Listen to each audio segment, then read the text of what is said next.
അഭിനന്ദാണ് ഒറ്റ കാര്യമുള്ളൂ. ഒന്നാമത് നമ്മുടെ ഈ ചരിത്രബോധത്തെ പറ്റിയും അദ്ദേഹത്തിന്റെ ഈ നോർത്ത് ഈസ്റ്റേൺ ബോധത്തെ പറ്റിയൊക്കെ പറയുമ്പോൾ ഈ വിഷയത്തെ പറ്റി പഠിച്ചിട്ട് വേണം. ഒന്നാമത് ആ യൂണിവേഴ്സിറ്റിയെ കുറിച്ച് ഒരു മിനിമം ബോധം ഉണ്ടാക്കിയിട്ട് വേണം ഞങ്ങളെയൊക്കെ അധിക്ഷേപിക്കാൻ ഇങ്ങ് വന്നിറങ്ങാൻ. ഒന്ന്, ഈ സ്ഥലം റയോബയോ എന്ന് പറയുന്ന ഈ സ്ഥലം ആസാം ബോർഡറിൽ നിന്ന് 3 കിലോമീറ്റർ ഇപ്പുറമാണ്. അവിടുത്തെ ഏറ്റവും നിയറസ്റ്റ് ആയിട്ട് റെയിൽവേ സ്റ്റേഷൻ എന്ന് പറഞ്ഞാൽ ഗുവാഹട്ടി റെയിൽവേ സ്റ്റേഷനാണ്. അത് മാത്രമല്ല, ഈ ISTM എന്ന് പറയുന്ന യൂണിവേഴ്സിറ്റി, ആ യൂണിവേഴ്സിറ്റിയുടെ അധികാരികൾ ആരാണെന്ന് അറിയോ? ആ യൂണിവേഴ്സിറ്റിയുടെ ഓഫീസ് എവിടെയാണെന്ന് താങ്കൾക്കറിയോ? ആ യൂണിവേഴ്സിറ്റിയുടെ ഓഫീസ് ഇരിക്കുന്ന ഗുവാഹട്ടിയിലാണ്.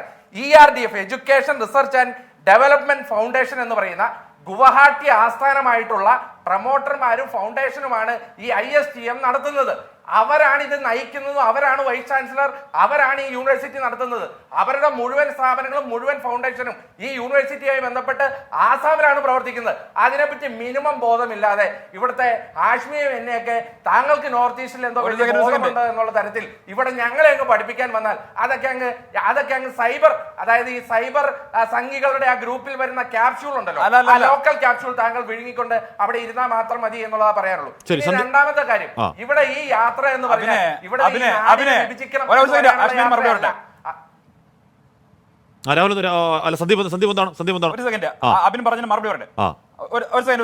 ഒരു സെക്കൻഡ് ഈ അബിൻ സൗകര്യപൂർവ്വം ഒരു കാര്യം പറഞ്ഞു. ആസാമിന്റെ ബോർഡറിൽ നിന്ന് 3 കിലോമീറ്റർ ഇപ്പുറത്തുനിന്ന്, ഈ 3 കിലോമീറ്റർ ഇപ്പുറത്തെന്ന് പറയുമ്പോൾ അത് മേഘാലയ അല്ലേ? രാഹുൽ ഗാന്ധി പോകാൻ ഉദ്ദേശിച്ചത് മേഘാലയയിലെ ക്യാമ്പസിലല്ലേ? അവിടുത്തെ ലോ ആൻഡ് ഓർഡർ നോക്കുന്നത് മേഘാലയ ഗവൺമെന്റ്, BJP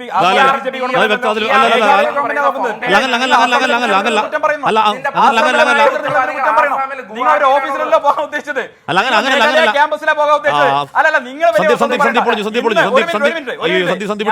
ക്യാപ്സ്യൂളൊന്നല്ല. ഇന്ന്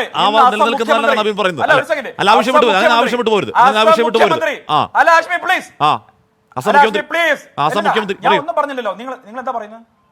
മുഖ്യമന്ത്രി ഒരു സെക്കൻഡ്, ഞാൻ പറഞ്ഞെന്താ, 3 കിലോമീറ്റർ അപ്പുറത്ത് മേഘാലയക്കകത്തുള്ള യൂണിവേഴ്സിറ്റിയിലാണ് രാഹുൽ ഗാന്ധി പോകാൻ തീരുമാനിച്ചത്. ആ യൂണിവേഴ്സിറ്റി ലോ ആൻഡ് ഓർഡർ നോക്കുന്നത് മേഘാലയയിലെ ഗവൺമെന്റ്. എനിക്ക് കോളനെ പറ്റി അറിയില്ല, എനിക്ക് കോളനെ പറ്റി അറിയില്ല, ഞാനൊക്കെ എനിക്ക് കോളനെ പറ്റി അറിയില്ല. ഞാൻ വാട്സാപ്പിൽ പറഞ്ഞ കാര്യമൊന്നുമല്ല.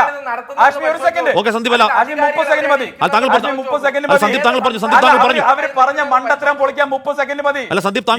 ഇന്ന് ആസാമിലെ മുഖ്യമന്ത്രി ഹേമന്ത് ബിശ്വ ശർമ്മ ഇന്ന് എക്സ് പ്ലാറ്റ്ഫോമിൽ ഈ കാര്യം കൃത്യമായി എഴുതിയിട്ടുണ്ട്. രാഹുൽ ഗാന്ധിയുടെ മണ്ടത്തരത്തെ കുറിച്ച് ആസാം മുഖ്യമന്ത്രി ഇന്ന് കൃത്യമായി എഴുതിയിട്ടുണ്ട്. ഈ യൂണിവേഴ്സിറ്റി എന്റെ പരിധിയിലല്ല. രാഹുൽ ഗാന്ധിയോട് വിശ്വാസ് ശർമ്മയാ പറഞ്ഞിട്ടുള്ളത്. രക്ഷപ്പെടാൻ നോക്കണ്ട. ഈ വാട്സ്ആപ്പ് മുഖ്യമന്ത്രിയുടെ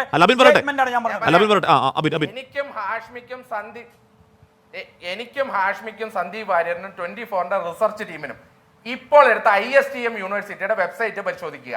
ISTM യൂണിവേഴ്സിറ്റിയുടെ ഫൗണ്ടർമാരും അതിന്റെ പ്രൊമോട്ടർമാരും അതിന്റെ ഓഫീസും എവിടെയാണ് ഇരിക്കുന്നത് നിങ്ങൾ പരിശോധിക്കുക. 3 കിലോമീറ്റർ, അതായത് ആസാം മേഘാലയ ബോർഡറിന്റെ ഈ ആസാം ബോർഡറിൽ നിന്ന് 3 കിലോമീറ്റർ മേഘാലയയിലാണ് ഇത് ഇരിക്കുന്നത്. അത് വസ്തുതാപരമാണ്. പക്ഷേ ഇതിന്റെ ഫൗണ്ടർമാരടക്കം ERDF, educational research and development foundation, ഗുവാഹട്ടിയിലാണ് ഇവരുടെ ഓഫീസ് ഇരിക്കുന്നത്. ഇതിന്റെ പ്രൊമോട്ടർമാർ അവിടെയാണ് ഇരിക്കുന്നത്. ഇതിന്റെ മുഴുവൻ ഭരണപരമായ കൃത്യങ്ങൾ നിർവഹിക്കുന്നത് ഗുവാഹട്ടിയിൽ നിന്നാണ്, അതായത് ആസാമിൽ നിന്നാണ്. ആസാം മുഖ്യമന്ത്രിക്ക് ഈ ഫൗണ്ടേഷനുമായി ബന്ധപ്പെട്ട്, ഈ യൂണിവേഴ്സിറ്റിയുമായി ബന്ധപ്പെട്ട് വലിയ റോൾ ഉണ്ട്. ആഭ്യന്തര മന്ത്രാലയം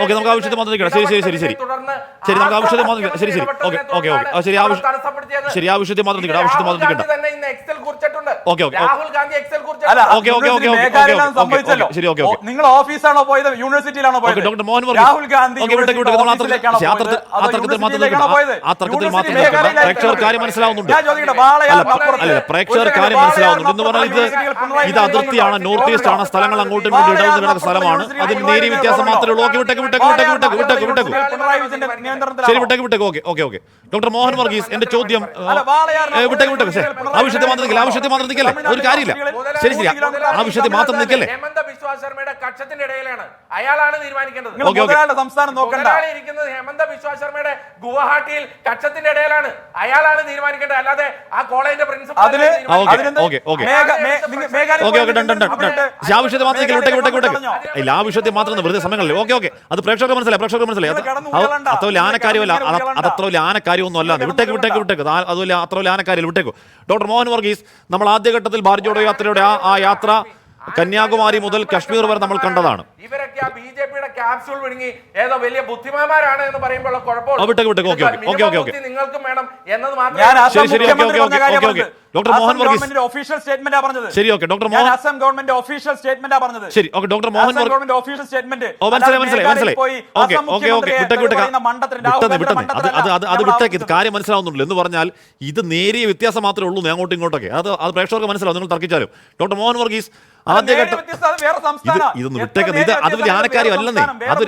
അതൊരു ആനക്കാര്യമായി ഒരു ചർച്ചയുടെ $1 മില്യൺ കണ്ടുപിടുത്തമായി കൊണ്ടുപോകാൻ പറ്റിയൊരു വിഷയം അല്ലത്. സന്ദീപ് അതൊരു $1 മില്യൺ കണ്ടുപിടുത്തമായി വെക്കാൻ പറ്റിയൊരു വിഷയമല്ല. പ്രേക്ഷകർക്ക് മനസ്സിലാവുന്നുണ്ട്. വിട്ടേക്ക്. ഇത് അത് വലിയൊരു ആനക്കാര്യം അല്ലാന്ന്. വിട്ടേക്കത്. ശരി, ഡോക്ടർ മോഹൻ വർഗീസ് ഒന്ന് മിണ്ടാതിരിക്കും പ്ലീസ്.